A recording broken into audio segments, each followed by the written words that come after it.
বাংলাদেশের সবচেয়ে বড় পার্ক থেকে আপনাকে স্বাগতম। আজকে আমার সাথে আছে আমাদের সবার চেনা পরিচিত সেলিব্রিটি আসাদুজ্জামান নূর ভাই। ভাই কিছু বলেন। ভাই আমি সেলিব্রিটি হলাম কবে থেকে ভাই? সেলিব্রিটি না, কবে?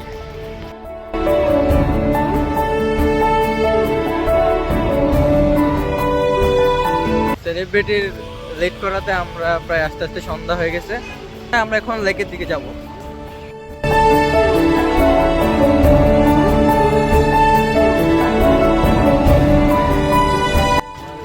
আজকে শুক্রবারে প্রচুর মানুষের সমাগম ছিল, রমনা পার্কে প্রচুর মানুষের সমাগম।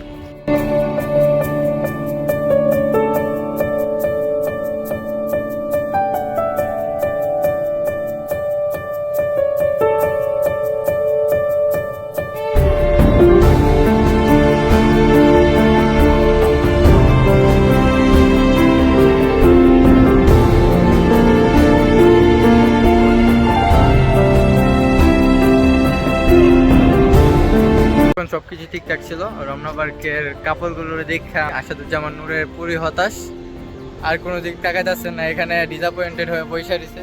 ভাই আর তোমারে বললাম না, তুমি নিজে আফসোস করতেছো আর আমার এখানে ভাই বলো পুরোপুরি আপসেট। কে ভাই থাক, আফসোস? মনে তুমি রাখবেন, আফসোস। নেক্সট টাইম হবে।